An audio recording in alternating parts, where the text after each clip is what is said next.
My name is Mrs. Sibande, the Malawi director for Mami Martin Fund.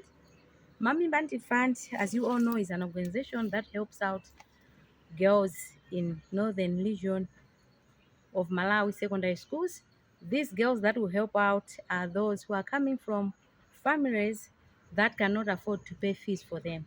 So we are working with 7 schools and we are paying school fees for the girls that otherwise would not have been at secondary school. The 7 schools that we are working with, we are in partnership with Synod CCP schools, the Diocese Roman Catholic in the North region, and one government, pure government school. I'll just give you a brief background of what girls pass through in Malawian education for them to reach a level whereby they go to secondary school. Malawi education consists of primary school, secondary school, and then tertiary education.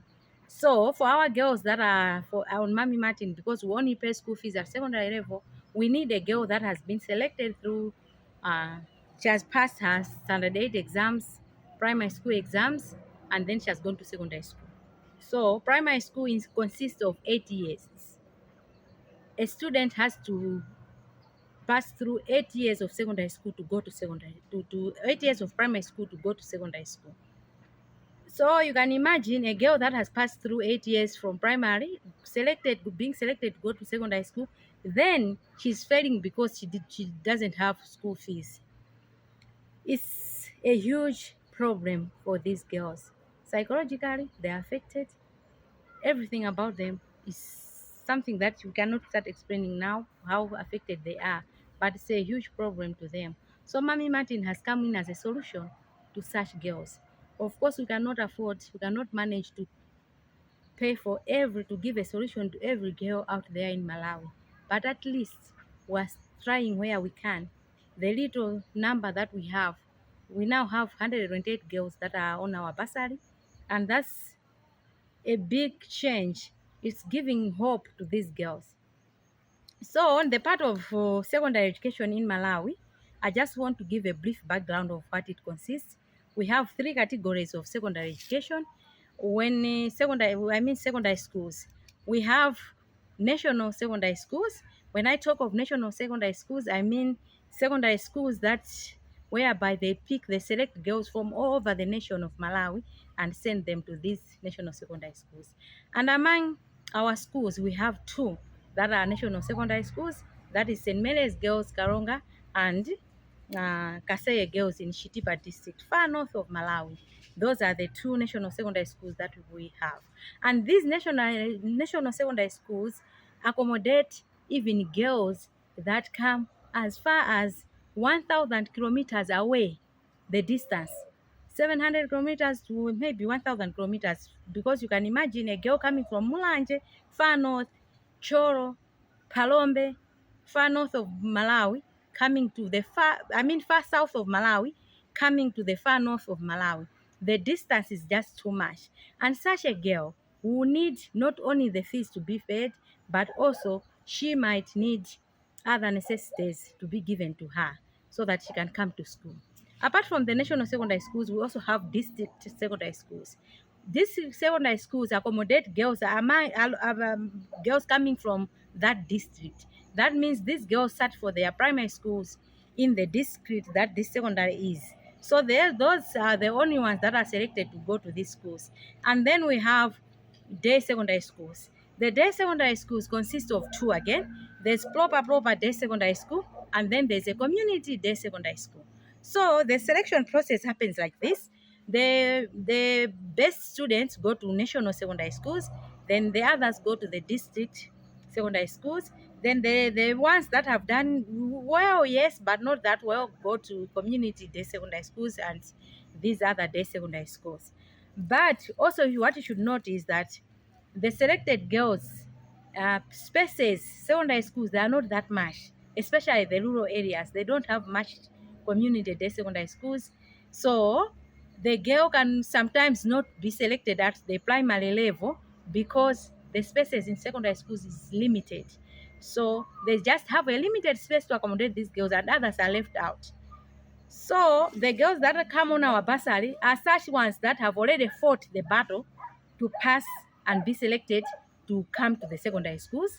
Now they have that opportunity to go ahead with their education, but they don't have school fees. As I've also said, some come from long distances. They don't have transport to travel to the schools, and then they don't have necessities to start to use at the school.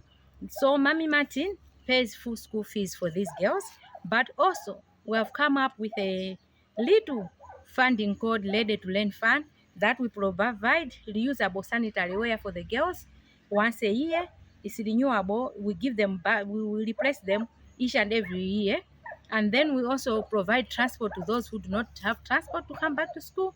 We also provide little things, basic things for those who don't have, like soap, notebooks, and other necessary items at school, like lighting materials, scientific calculators, mathematical sets, and things like that. And also, we meet situations where girls do not even have school uniform when they're starting school. The parents have brought the girl at school, and she or he didn't even pay for the school uniform.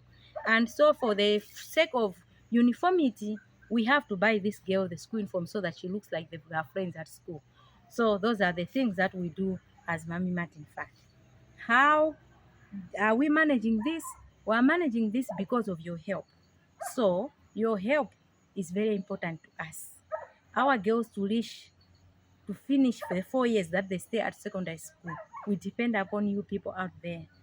And we are very appreciative.